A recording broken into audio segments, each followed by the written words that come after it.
एक गांव था। उस गांव में एक किसान अपनी पत्नी के साथ रहा करता था। किसान बहुत ही आलसी था। वो कुछ भी काम नहीं करता था। वो दिन भर सिर्फ सोया हुआ रहता था। उस किसान के सिर्फ दो ही काम थे, पहले तो खाना, फिर आराम से पलंग पर जाके सो जाना। किसान की पत्नी ने किसान को बहुत समझाया, कुछ काम धाम भी किया करो, दिन भर सिर्फ सोते ही रहते हो। इस पर किसान बोला कि मैं कभी भी काम नहीं करूँगा। एक बार हुआ यूं कि एक साधु उस गांव में आए हुए थे। वो बहुत ही सिद्ध पुरुष थे। किसान और उसकी पत्नी ने साधु की बहुत सेवा की।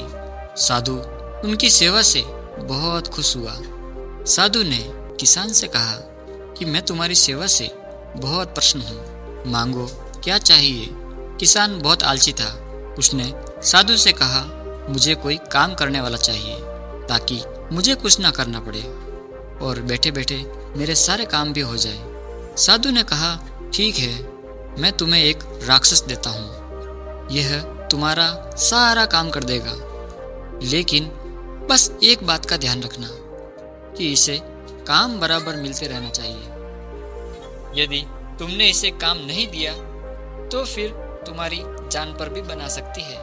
इस पर किसान ने कहा, साधु महाराज, हमारे पास इतने काम हैं कि कभी भी खत्म नहीं होंगे।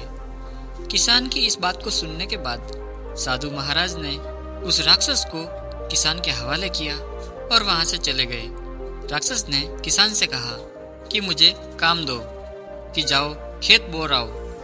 राक्षस तुरंत गया और किसान का खेत बोरने लगा। तुरंत काम को समाप्त कर फिर से किसान के पास आया।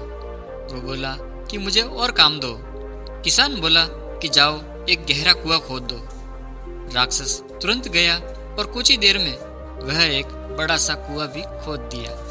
कुआं खोदने के बाद वह राक्षस फिर से किसान के पास आया और बोला, मुझे और काम चाहिए, मुझे और काम दो।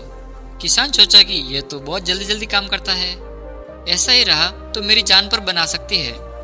किसान मन ही मन ये सोच ही रहा था कि तभी फिर से राक्षस ने कहा कि किस सोच में पड़ गए, मुझे जल्दी काम दो वरना मैं तुम्हें नहीं छोड़ूंगा।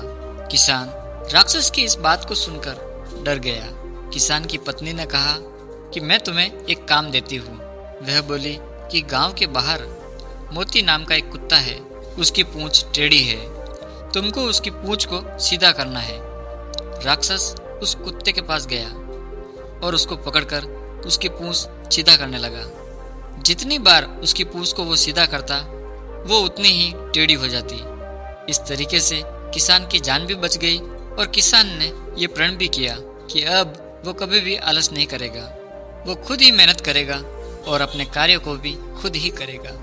तब से किसान रोज खेत में जाता और दिन भर मेहनत करता और इसी तरह से उसकी दिनचर्या बन गई थी।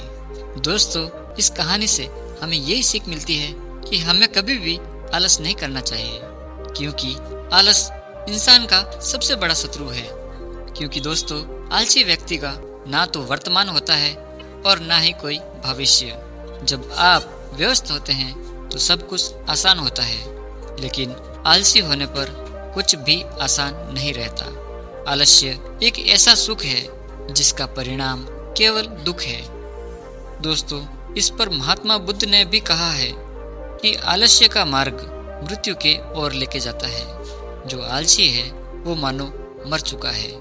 दोस्तों, उम्मीद है कि आज की इस वीडियो से जरूर कुछ न कुछ सीखा होगा। तो वीडियो को लाइक और अपने दोस्तों के साथ शेयर जरूर कीजिएगा। और हाँ दोस्तों, ऐसी वीडियो की नोटिफिकेशन के लिए चैनल को सब्सक्राइब और घंटी बटन को जरूर दबा दीजिएगा। तो चलिए मिलते हैं एक ऐसी और वीडियो में, तब तक के लिए अपना ख्याल रखिए। धन्यवाद।